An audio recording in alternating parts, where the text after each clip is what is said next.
নমস্কার, কবিতাকুঞ্জ ইউটিউব চ্যানেলে আপনাদের সকলকে স্বাগত। আমার আজকের নিবেদন কবিতা প্রেম, কবি শুভ দাশগুপ্ত। শোনার অনুরোধ করেছে স্বর্ণালী চ্যাটার্জি। 4 অক্টোবর তাদের দুজনের প্রথম দেখা হলো। তখন বিকেল ঘনিয়ে আসছে, বাতাসে শীতের আমেজ। 10 অক্টোবর তাদের দীর্ঘক্ষণ কথা হলো টেলিফোনে। সেদিন ছেলেটি নতুন কেনা টবে গোলাপের চারা লাগালো। 30 অক্টোবর রেস্টুরেন্টের নিরালা কেবিনে ছেলেটি বলল, তোমাকে আমি ভালোবাসি। মেয়েটি লজ্জায় মাথা নিচু করে টেবিলে আঁকিবুকি কাটল। 12 ডিসেম্বর গোলাপ গাছে কুঁড়ি ধরল। মেয়েটি রেস্টুরেন্টে ছেলেটিকে জিজ্ঞাসা করল, কেন ভালোবাসো আমায়? আমি সুন্দরী তাই? তোমার চেয়েও সুন্দরী আছে কত। আমার বাবার প্রচুর অর্থ তাই? তোমার বাবার চেয়েও বড়লোক এখানে কম আছে। তাহলে ভালোবাসি ভালোবাসি, তাহার আবার কারণ হয় নাকি? মেয়েটি বাড়ি ফিরে বন্ধুদের সঙ্গে টেলিফোনে অনেক আলোচনা করল। সবাই এক বাক্যে বুঝিয়ে দিল, ভালো যখন বাসে তখন একটা কিছু কারণ তো আছে বটেই, সেটা না বুঝে বেশি এগোস না। 3 জানুয়ারি মেয়েটি বলল, আমার কাছে কি চাও? কই, চাইনি তো কিছুই। ভালোবাসো অথচ চাও না? তাহলে না চাহিলে যারে পাওয়া যায়। এ তো গান, শুধুই গান। তাছাড়া কি? কিছুই যদি না চাও তবে ভালোবাসো কেন? ভালোবাসি তাই ভালোবাসা দিতে চাই।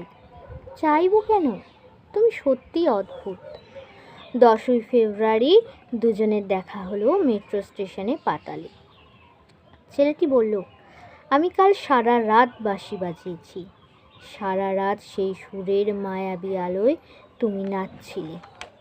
অসামান্য অনন্য সে নাচ। ধ্যাৎ, কাল সারা রাত আমি ঘুমিয়েছি। আমি কিন্তু তোমার নাচই দেখে গেছি সারা রাত।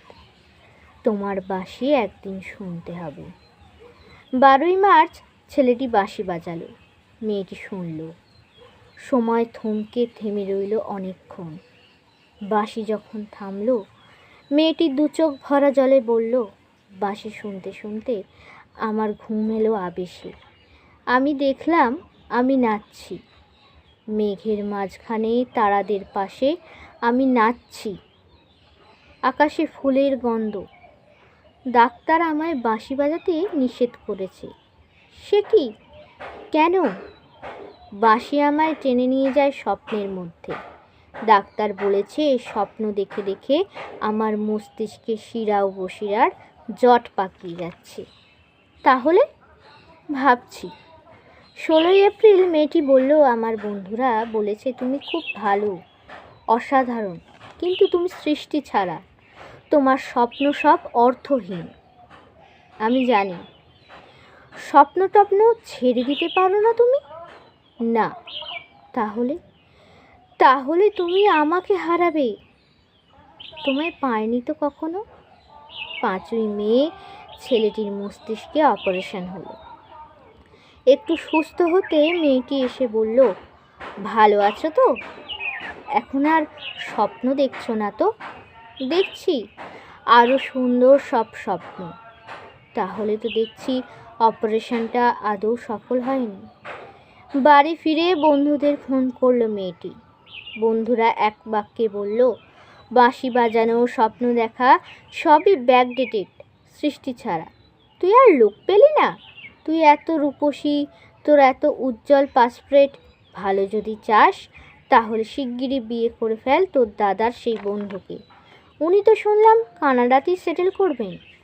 7 জুলাই মেয়েটি আবার জিজ্ঞাসা করলো, তুমি সত্যি কি চাও বলো তো? তুমি আরও সার্থক, আরও সুন্দর হয়ে ওঠো। ব্যাস, আর কিছু না?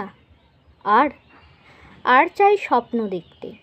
ও, স্বপ্ন তাহলে তুমি ছাড়তে পারবে না? না।